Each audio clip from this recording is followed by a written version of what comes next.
آج ہم ایڈز کے بارے میں تفصیلاً گفتگو کریں گے۔ آپ نے ٹیلی ویژن پہ دیکھا ہوگا کہ آج ایڈز کا عالمی دن منایا گیا۔ تو یہ ایڈز کیا ہے بیسیکلی، اس پہ آج گفتگو کرتے ہیں۔ ایچ آئی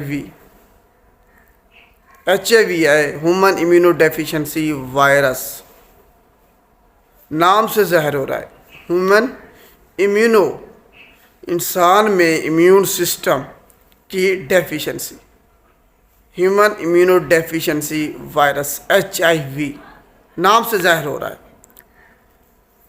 تو یہ ایک ایسا وائرس ہے جو کہ انسان کے امیون سسٹم کو ڈیمیج کر دیتا ہے، تباہ کر دیتا ہے، جس کی وجہ سے ڈیفیشنسی ہو جاتی ہے۔ جب ڈیفیشنسی امیون سسٹم کی ہو جاتی ہے تو بہت سی بیماریاں اکٹھے ہی انسان پر حملہ آور ہو جاتی ہیں۔ تو اس جو ہے نا پروسیس کو ہم ایڈز کہتے ہیں۔ ایچ آئی وی اور ایڈز میں بنیادی فرق یہ ہے، ایچ آئی وی بیماری ہے، وائرس ہے جو کہ انسان پہ جب حملہ کرتا ہے، اٹیک کرتا ہے، تو اس کے جو ہے نا امیون سسٹم کو جا کے تباہ کر دیتا ہے۔ جیسے ہی امیون سسٹم انسان کا تباہ ہوتا ہے، کمزور ہوتا ہے، تو بہت سی بیماریاں اکٹھے حملہ کر دیتی ہیں، جس کو ہم ایڈز کہتے ہیں، ایکوائرڈ امیونو ڈیفیشنسی سنڈروم۔ تو یہ پہلا وائرس ہے جو کہ انتہائی طاقتور ہے، اور یہ بزدلوں کی طرح نہیں لڑتا، انتہائی طاقتور، اور یہ دلیر وائرس ہے۔ یہ جا کے آپ کے جو امیون سسٹم کے جو آپ کی رکشا کرتے ہیں، حفاظت کرتے ہیں، CD4 T لیمفوسائٹ یا CD4 T سیلز بھی کہہ سکتے ہیں، یہ وائٹ بلڈ سیل کی ٹائپ ہے۔ وائٹ بلڈ سیل ہی آپ کی انفیکشن سے اور دشمنوں سے حفاظت کرتا ہے۔ تو یہ T4 سیل اس میں اہم کردار ادا کرتے ہیں۔ یہ آپ سمجھ لیں SSG کمانڈوز ہیں ہمارے، اور یہ فرنٹ سے حملہ کرتا ہے۔ یہ آپ نے ذہن میں رکھنا ہے، یہ بزدلوں کی طرح چھپ کے کبھی جب سازگار حالات ہوں ویسے نہیں کرتا۔ یہ جب آپ کے جسم میں داخل ہوگا تو فرنٹ سے لیڈ کرے گا، دلیرانہ یہ حملہ کرتا ہے۔ یہ وائرس، یہ پہلا وائرس ہے جو کہ آپ کے ٹی سیلز پر، T4 جو سیلز ہیں ان پہ حملہ کرتا ہے، تاکہ آپ کے جو باڈی گارڈز ہیں، جو آپ کے رکشک ہیں، جو آپ کی حفاظت کر رہے ہیں سیل، ان کو تباہ کر دیا جائے۔ اس کے بعد آپ کے پورے جسم پر قبضہ کر لیا جائے۔ جب یہ آپ کے T4 سیل کم ہو جاتے ہیں، تب بہت سے جو لگڑ بگڑ ہیں، جو کتے بھی ہیں، یعنی کہ آپ کے جو دیکھ رہے تھے کہ جب آپ کا جسم کمزور ہو ہم اس پہ حملہ آور ہو جائیں، تو جیسے ہی آپ کا امیون سسٹم، دفاعی نظام آپ کا کمزور ہوتا ہے، ہر طرف سے حملہ سٹارٹ ہو جاتا ہے۔ دیکھتے ہیں کہ علامات کیا ہیں، سائنز اور سمپٹمز کیا ہیں، ہمیں کیسے پتہ چلے گا کہ ہمیں ایچ آئی وی ہو گیا۔ جناب، ایچ آئی وی کی علامات کھانسی، نزلہ، زکام، بخار، یعنی کہ فلو ٹائپس کی ہوتی ہیں۔ آپ کو پھر ٹی بی بھی ہو سکتی ہے، کینسر بھی ہو سکتا ہے، اور ہیپاٹائٹس بی، سی وہ بھی ہو سکتے ہیں۔ اب ہم دیکھتے ہیں کہ ایچ آئی وی آخر پھیلتا کیسے ہے، آخر ایک انسان میں یہ کس طریقے سے منتقل ہوتا ہے، ٹرانسمیشن اس کی آپ دیکھتے ہیں۔ جناب، ایچ آئی وی آپ کا کوئی بھی باڈی فلوئڈز ہو گیا، بلڈ ہو گیا، بلڈ سے اگر وہ یعنی کہ ٹیسٹ وغیرہ اس کے نہیں ہوئے، سکریننگ اس کی نہیں ہوئی، اور کسی کو ایچ آئی وی تھا اور کسی ہیلدی پرسن کو اس نے بلڈ ڈونیٹ کیا ہے، تب ایچ آئی وی اس سے صحت مند انسان میں منتقل ہو سکتا ہے۔ اس کے علاوہ اگر اس نے ان پروٹیکٹڈ سیکس کیا ہے، مطلب ایک پارٹنر کو ایچ آئی وی تھا اور ان پروٹیکٹڈ سیکس مطلب کوئی کنڈوم وغیرہ یوز نہیں کیا اس نے، تب ایچ آئی وی اس میں منتقل ہو سکتا ہے۔ اس کے علاوہ سرنجز، یہ سب سے بڑی اس کی جو ہے نا آج کے دور میں خصوصاً پاکستان میں سرنجز کے ذریعے بہت پھیل رہا ہے ایچ آئی وی۔ سرنجز کے ذریعے سے ہر مرتبہ نئی سرنج ہو، اس طریقے سے منتقل ہوتا ہے۔ کھانسنے، چھینکنے، کس کرنے، ایک دوسرے کے ساتھ چیزیں شیئر کرنے، ان سے کبھی بھی ایچ آئی وی منتقل نہیں ہوتا، یہ آپ نے ذہن میں رکھنا ہے۔ ایچ آئی وی میں نے بتا دیا کیسے ٹرانسمٹ ہوگا، سرنجز کے ذریعے سے۔ اگر کسی کو ایڈز ہے، ایچ آئی وی ہے، اور اس کی سرنج کسی دوسرے انسان کو لگائی گئی ہے، یا اس کی نیڈل یہ ذہن میں رکھنا ہے. نیڈل سے منتقل ہو سکتا ہے، بلڈ سے، بلڈ ٹرانسفیوژن سے، اس کے باڈی فلوئڈ سے، یعنی کہ وجائنل ڈسچارج ہوئے ہیں دوسرے تو باڈی فلوئڈ سے منتقل ہوگا. اگر ان پروٹیکٹڈ سیکس کیا ہے اس سے منتقل ہوگا. اس کے علاوہ بریسٹ فیڈنگ سے، اگر ایک ماں کو ہے HIV اور وہ اپنے بچے کو دودھ پلا رہی ہے تو اس سے HIV بچے میں منتقل ہو سکتا ہے. ڈلیوری کے دوران اس سے منتقل ہو سکتا ہے ماں سے بچے میں. تو یہ HIV ان طریقوں سے جو ہے نا ٹرانسمٹ ہوتا ہے، ایک انسان سے، ہیلدی پرسن سے دوسرے انسان میں منتقل ہوتا ہے. یہ اب دو چیزیں ہیں، ایک ہے پری ایکسپوجر پروفائلیکسس، ایک ہے پوسٹ ایکسپوجر پروفائلیکسس.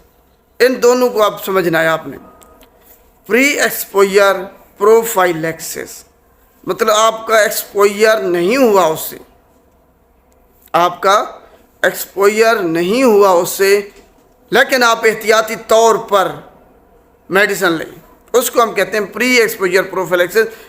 ایکسپوجر ہونے سے پہلے، HIV کی ایکسپوجر ہونے سے پہلے جو احتیاط آپ نے کرنی ہے. یہ کون لوگ احتیاط کرتے ہیں؟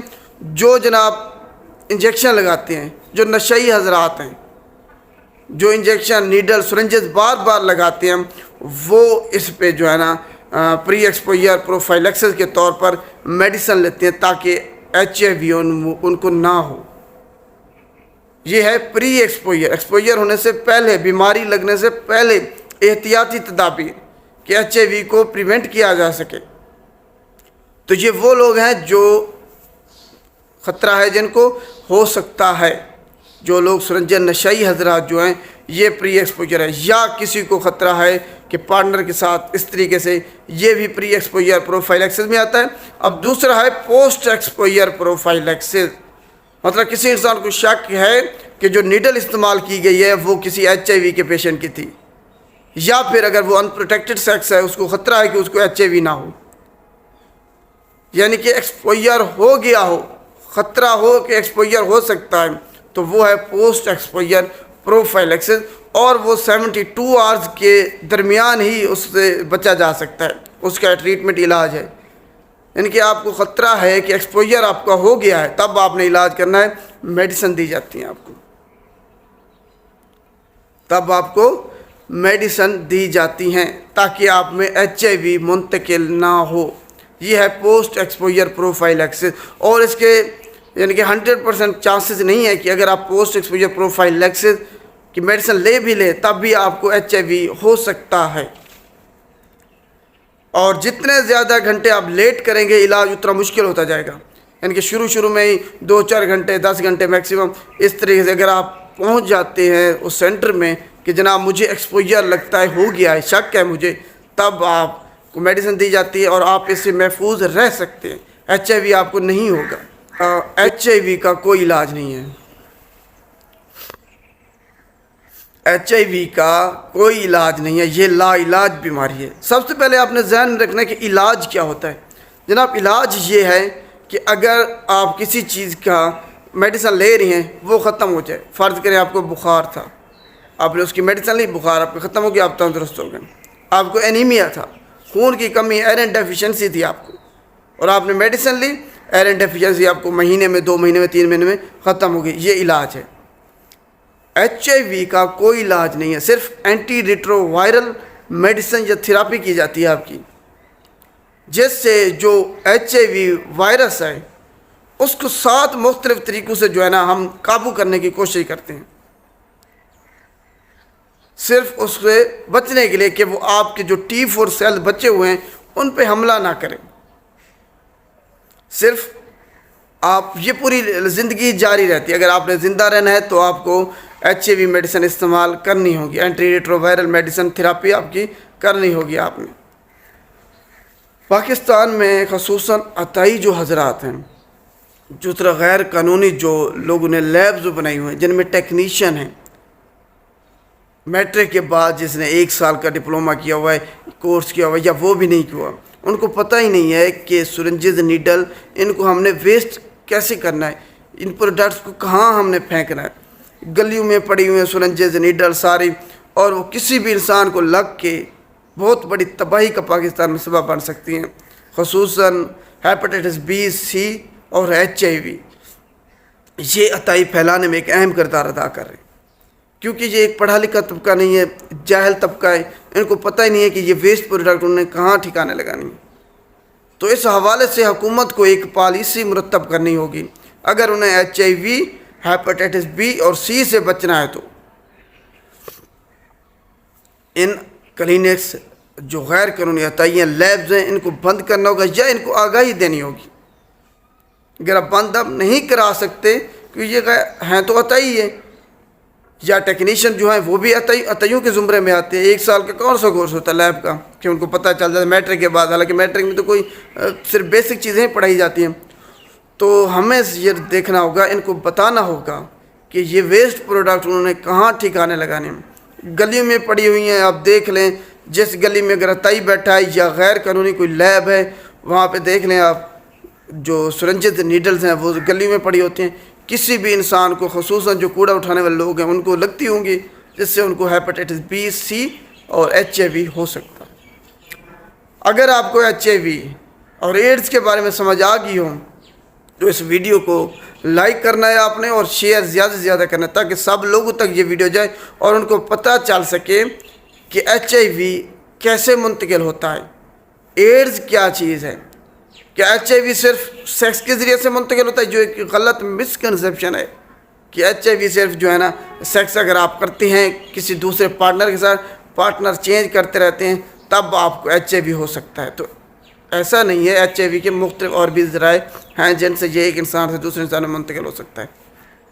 شکریہ۔